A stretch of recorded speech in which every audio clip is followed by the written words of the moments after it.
जब भी इलेक्शन होते हैं तो जाति की बात आती है।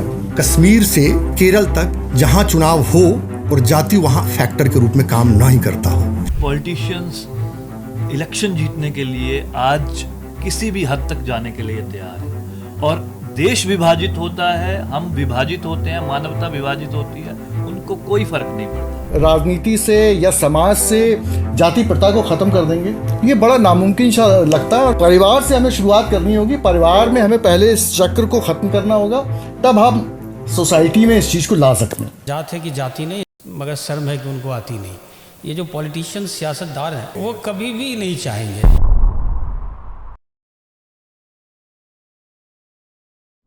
नमस्कार, टेली वॉच में आपका स्वागत है। बिहार के इलेक्शंस को मद्देनजर रखते आज हम एक ऐसे विषय पर चर्चा करने आए हैं जो पिछले कुछ दशकों से इस देश की राजनीति में घुस गया है कि अब इससे बाहर निकलने का रास्ता हमें समझ नहीं आ रहा है, और वो है जातिवाद। हर पॉलिटिकल पार्टी किसी न किसी तरीके से इस मुद्दे को लेकर हर इलेक्शन में आ रही है, जिसके वजह से बहुत सारी ऐसी बातें सामने आती है जो कि एक डेमोक्रेटिक कंट्री में नहीं होनी चाहिए। इस चर्चा में हमारे साथ रवि के वैश्य जी हैं, जो एक सीनियर जर्नलिस्ट हैं और डिजिटल स्ट्रैटेजिस्ट हैं। उनके बगल में दीशबंधु वत्स जी हैं, जो एक सोशल वर्कर हैं, और इनका बैकग्राउंड ये है कि वो बिहार छोड़ के दिल्ली आए हैं अपने रोजगार के लिए। हमारे साथ संजय जी हैं, जो आईपीएस और डीजीपी रैंक से रिटायर किए हैं। आखिरी में last but not the least professor Pankaj Thakur हैं, जो जेएनयू के हैं,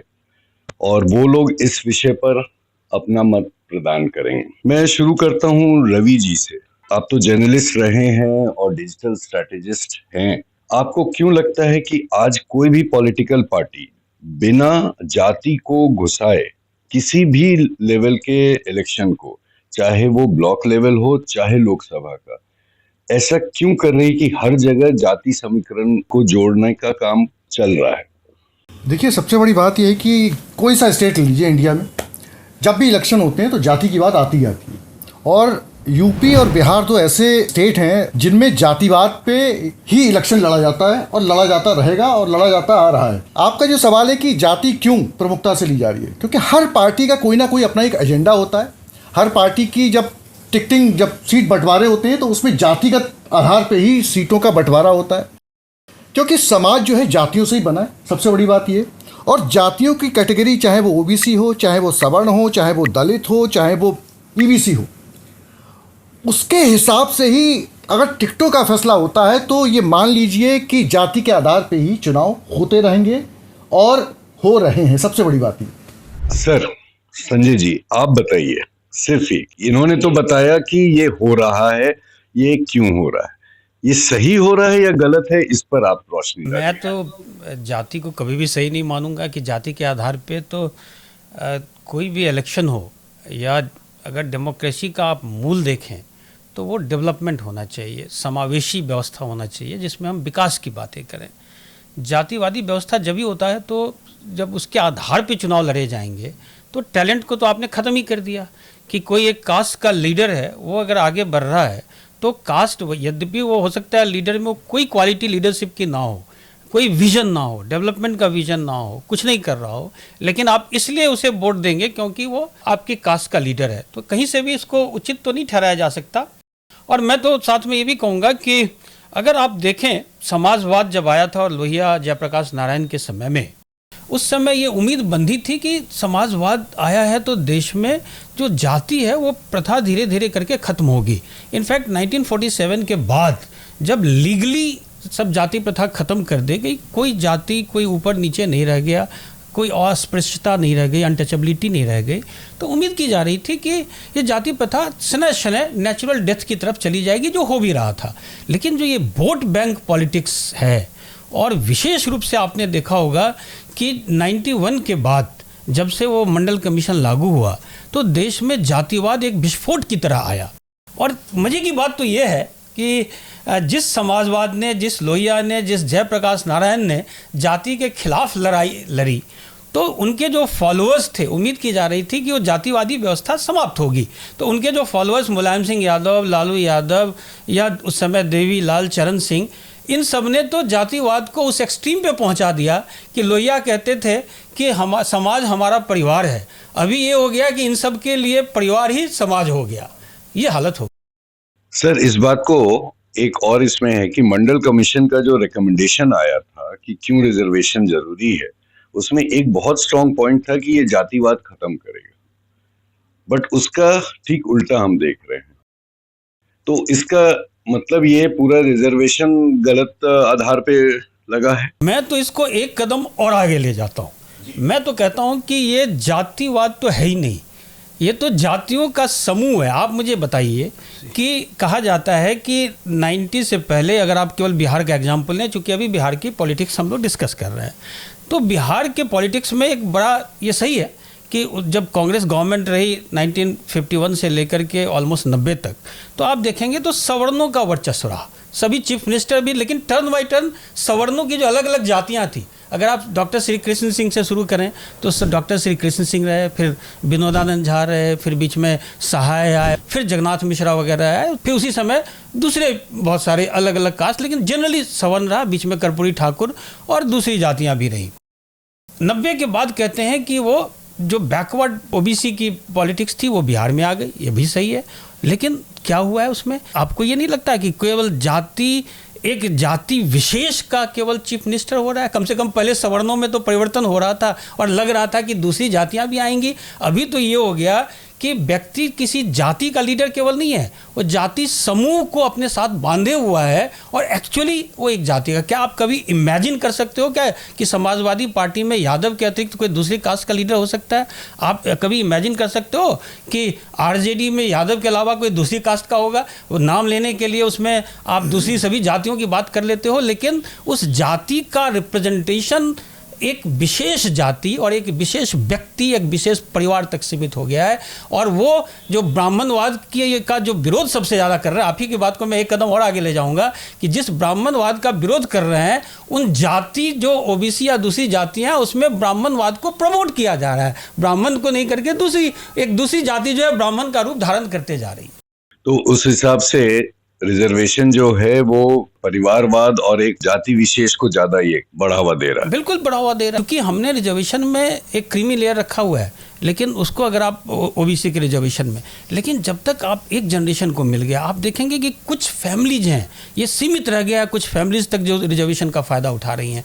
यद्यपि एक विषय से हम लोग भटक जाएंगे, लेकिन जो अभी कास्ट सेंसस की बात आई है, मेरे मायने से तो बिल्कुल ही सही है, क्योंकि अब पता चलेगा कि क्या रिजर्वेशन से सभी कास्टों को ऑल अक्रॉस फ़ायदा हुआ है पूरे बोर्ड में, कि केवल एक दो कास्ट हैं जिनको फ़ायदा हो रहा है। तो अगर ये सीमित रह जाता है तो ये तो एक नया ब्राह्मणवाद हो गया। तो अच्छे समाज के लिए इमीडिएट इफेक्ट से रिजर्वेशन को हटा देना चाहिए, उस हिसाब से रिजर्वेशन हटाना चाहिए, आइडियली हटाना चाहिए। पूरे कॉन्स्टिट्यूशन में यही था।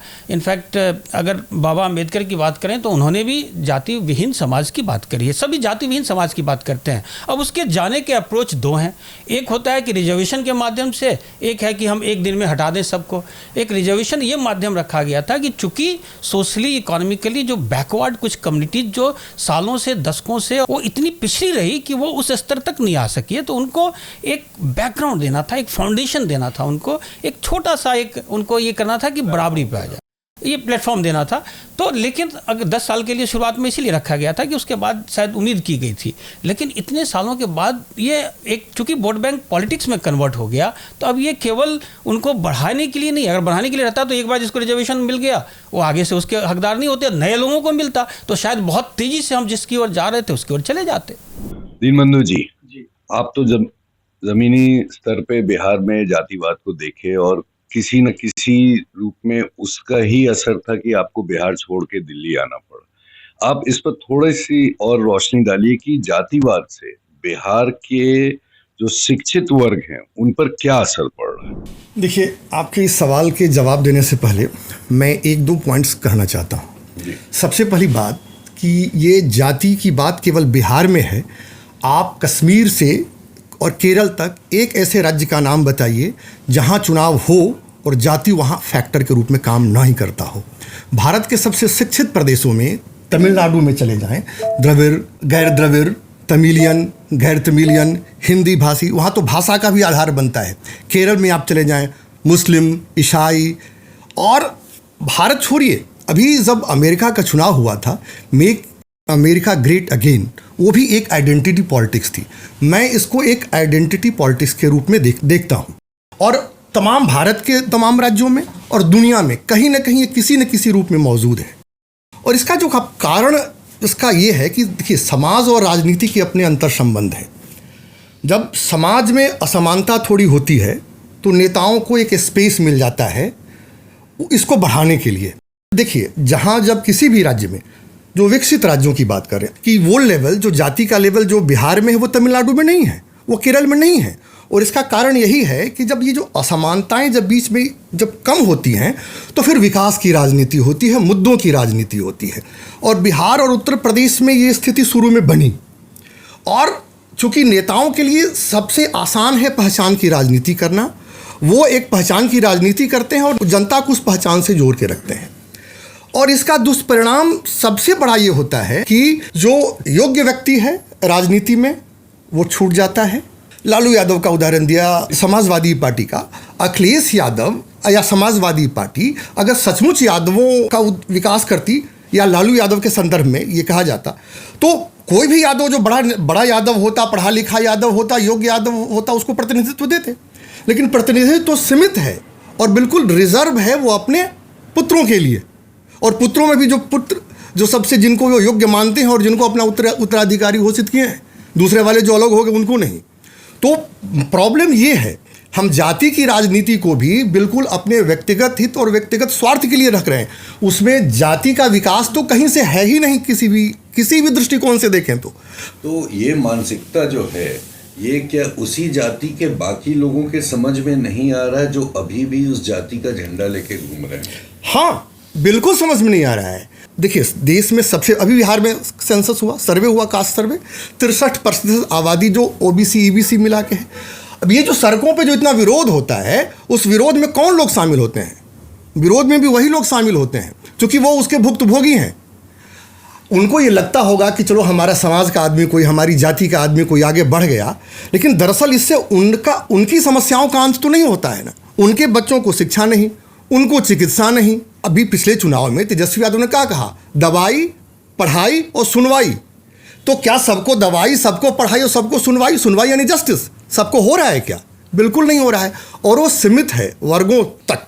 तो दरअसल ये जो जाति का जो दुष्चक्र है ना, नेता प्रमोट करते हैं और जनता उसमें फंसते हैं। और इसका सबसे बड़ा जो कारण है वो ये है कि इससे जिम्मेदारी से वो बच जाते हैं। जब आप विकास की राजनीति करेंगे तो विकास की राजनीति तार्किक होगी, विकास के कसौटी पे खड़ा उतरना होगा। अभी जो एसडीजी जो इंडेक्स है, जो भारत सरकार का नीति आयोग उस इंडेक्स को जारी करता है, उसमें 57 अंकों के साथ बिहार सबसे पीछे है। वहाँ तो आपको ऑब्जेक्टिवली दिखाना होगा कि हाँ, हम कहाँ हैं, राज्य पूरे भारत में कहाँ खड़े हैं, दुनिया में कहाँ खड़े हैं। तो इन तमाम चीज़ों से सबसे आसान है कि जाति की राजनीति, धर्म की राजनीति, हम ऐसे एक भावनात्मक मुद्दा उठा दें और हम बता दें कि भाई हमारी जाति खतरे में है, ये तो इतने दिनों से हम शोषित पीड़ित थे, ये सब सामंतवादी लोग हैं और हम इसमें दबे कुचले रह गए। तो इसमें क्या होगा कि आपके अंदर का एक जो कलेक्टिव कॉन्शियसनेस है वो जागृत हो जाएगा और आप उस दुष्चक्र में फंसे रह जाएंगे। परिणाम वही ढाक के तीन पात होना है। आप जहाँ थे वहीं रहेंगे, जिसको आगे निकलना है उस जाति में वो वही जाएगा। इसको इस रूप में देखना चाहिए। प्रोफेसर साहब, आप शिक्षा के लाइन में हैं और भी शिक्षकों से और स्टूडेंट्स लोग से मिलते होंगे, कभी ना कभी इस विषय पर बात होता है।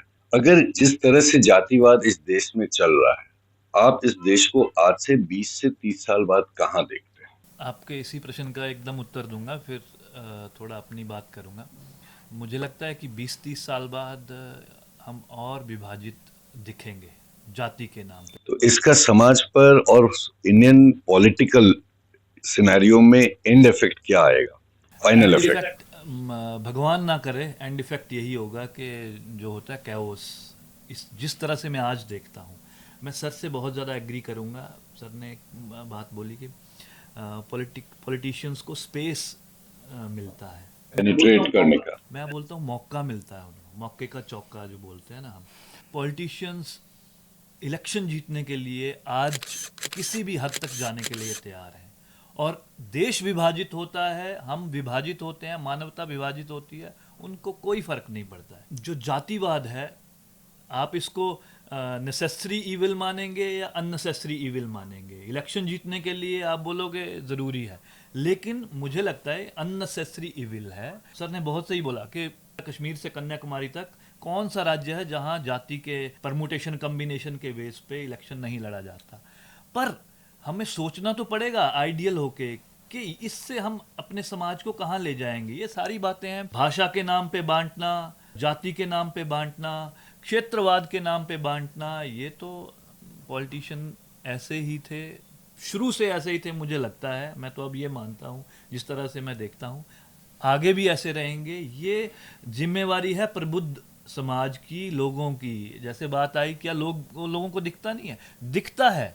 अरे मुझे याद आता है हंसी के रूप में नाना पाटेकर की मूवी का सीन क्रांतिवीर। वो संदर्भ तो अलग से था, धर्म का संदर्भ था, पर जाति में भी वो संदर्भ सही है, बिल्कुल रेलेवेंट है।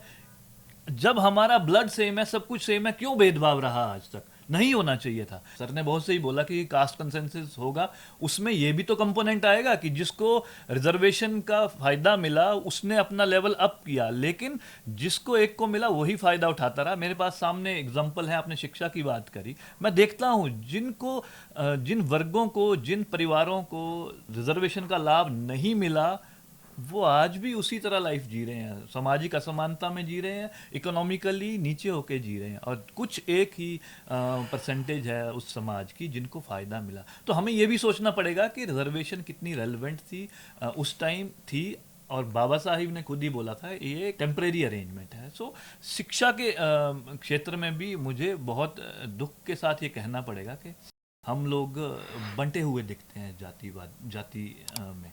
सो ये हमें फ्यूचर में सोचना पड़ेगा। अच्छा, आवरी वोट जो करब, आवरी वोट दे विकास के नाम पर या जात के नाम पर? विकास कम जात हथी।